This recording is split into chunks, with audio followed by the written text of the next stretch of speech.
Hello everybody and welcome to another episode of Brick Bus.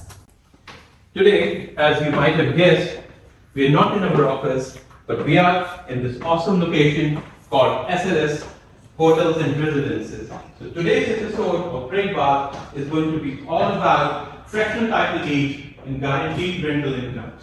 So join us for this awesome episode. Before we start today's show, we would like to thank our sponsors, which is the SLS Dubai Hotels and Residences, for providing us with an opportunity to be at the location and talk about the topic, which is what is a fractional title deed, what are guaranteed rental incomes, what are the benefits of it, what are the red flags that as an owner and as a prospective investor you should be looking for, and everything and anything that encompasses this topic.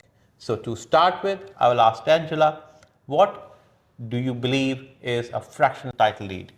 A fractional ownership is basically a property divided into certain fractions and you own a title deed for that entire fraction that you purchase. So basically, if a property, the 100% ownership. Yes, you get a certain percent out of that. So you don't have the 100% ownership, you have a part of that ownership, a share in that. Yes. So your share can be 5%, 10%, and in this particular case, it's 25%. Yes. So you actually own 25% of that property. Yes. You have the right to sell it at any point in time. At any point in time, and you have the right to transfer it in anybody's name. Yes. Provided you obtain an NOC from the developer. Correct. You don't have to take it from the other people. You don't have to, all the other shares, people who have but shares. The developer. Exactly. So all the other people that have share in that, you don't have to take their permission. Yes. And you don't have to get involved with that. Exactly. So when I come here, for example, I get 30 days stay in that property. Yes. Do I stay in my 25%? No, you have a similar unit that you buy. For example, you're buying a studio. You will get. So I'll get the full studio because yes. a lot of people, you remember, yes, came back to us and they asked us, how will I stay in that one fraction? And which 25% I get? Yes. Am I getting the kitchen? Am I getting the washroom? Am I getting the bedroom? You remember all those questions? So people had these apprehensions, and Angela, I remember you were very diligent in clearing all those apprehensions. So that 25% is not actually a demarcation on the ground that this is your portion and this is my portion, but on a title deed, it's just that 25% of that property is owned by you. Yes. Okay. Angela, the next question is, what are guaranteed rental incomes from such properties? Because we have heard that they provide you guaranteed rental incomes for a certain period of time that is fixed, and after that, what happens? So for certain properties, it's up to 8%. This is 7% up to 10 years. Yes. After that, it's up to you. You want to sell the property or you want to keep it in the hotel pool. That's up to you to decide. So if I understand this correctly, for 10 years, you get 7% returns. Yes. Regardless of the fact that what is the occupancy rate of the hotel, because of the brand and the value that it holds, your property is generating the revenue and you're getting 7% for the next 10 years. After 10 years, it goes into the rental pool, and the total what is accumulated, the total revenue that is accumulated is divided, and then you get your share. Yes.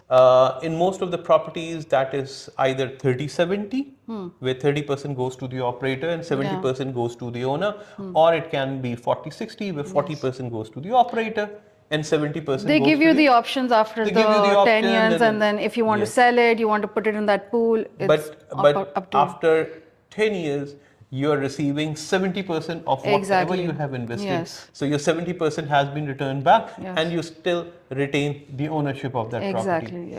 So I think in this case, it's very important to select a brand or to select a property that will hold its value over a period of time.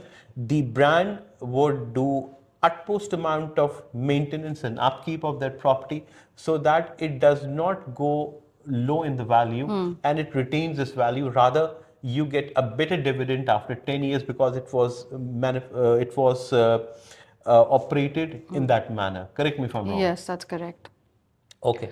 What are the red flags? A lot of people have come to us, and SLS being a premium brand, but we see there are other brands as well. And you and I have guided our investors and guided our clients that there are a lot of red flags. Yes. So, would you like to explain some of those red flags? So one of them would be to know where exactly you're investing. There are a lot of hotel apartments or a lot of the different kind of brands that also provide these services. But sometimes in the contract they say they will provide a certain ROI, but they don't end up. So it's very important to see where you're investing, how reliable that brand is. That's very Firstly, important. that's very important. Then you have to read the contracts.